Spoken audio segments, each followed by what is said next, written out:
नमस्कार, आईच्या किचन मध्ये स्वागत. आज दाखवत आहे पालक ठेचा. त्याच्याकरता मी साहित्य सांगते. 1 कप पालक धुवून चिरून घेतलेला आहे. पाव वाटी शेंगदाणे, मीठ, जिरं, 3 ते 4 तुकडे मिरच्यांचे, जसं आपल्याला तिखट आवडत असेल तसं घ्यायचंय. 5 ते 6 लसूण पाकळ्या. हे एवढंच साहित्य लागणार आहे. तर कढई तापत ठेवली आहे.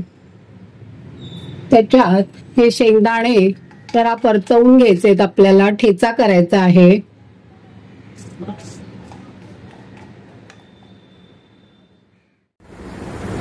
शेंगदाणे जरा लाल होईस्तोपर्यंत परतवून घ्यायचे.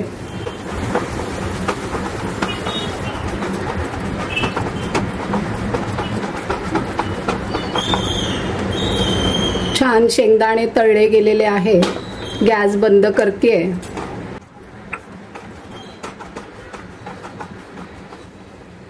आता हे काढून घेते प्लेट मध्ये. आता हे खलबत्ता घेतलाय.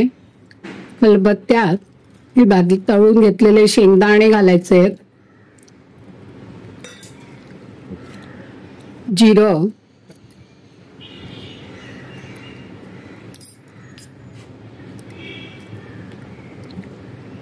मिरच्यांचे तुकडे, लसूण, मीठ आणि हे असं आता आपल्याला जाडसर कुटून घ्यायचं. एकदम बारीक नाही करायचं. मिक्सर मध्ये जर आपल्याकडे खलबत्ता नसेल तर मिक्सर मध्ये वाटताना पल्स मोड मध्ये करून घ्यायचंय. एकदम बारीक पेस्ट नाही करायची, कारण आपल्याला ठेचा करायचा आहे.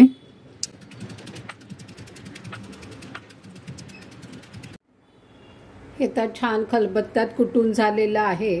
हे बघा, छान जाडसर झालंय. शेंगदाणे पण अर्धवट मोडलेत. लसूण पण बऱ्यापैकी ठेचली गेलेली आहे.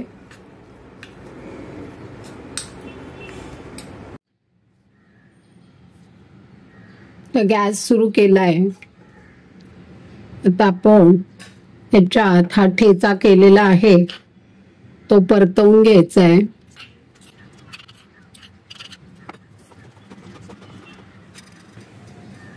त्याच्यात थोडी हळद घालायची आहे,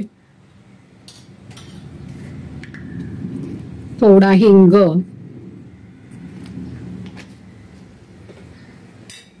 आणि आता हे परत परतवून घ्यायचं चांगलं.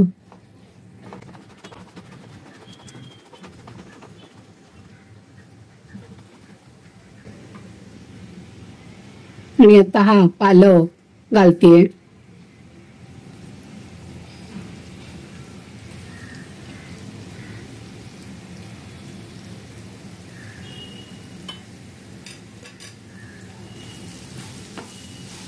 छान पालक सगळा मिक्स करून घ्यायचा आहे.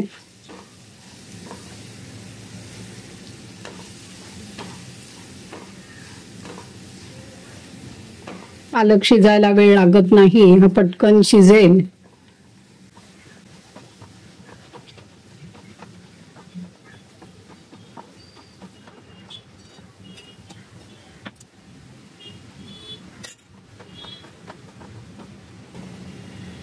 थोडं मीठ घालते, मग अशी घातलं होतं.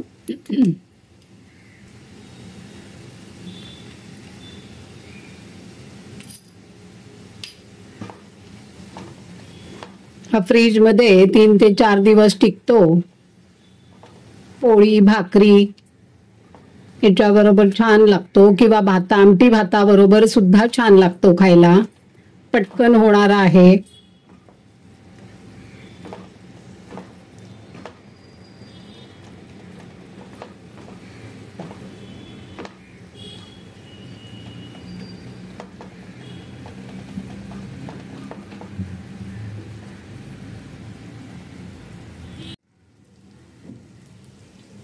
पालक ठेचा तयार झालेला आहे.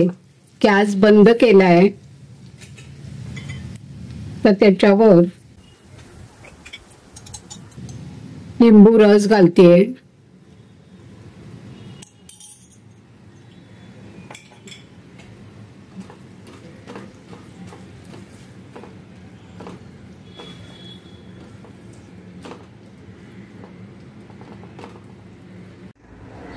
पालक ठेचा तयार आहे.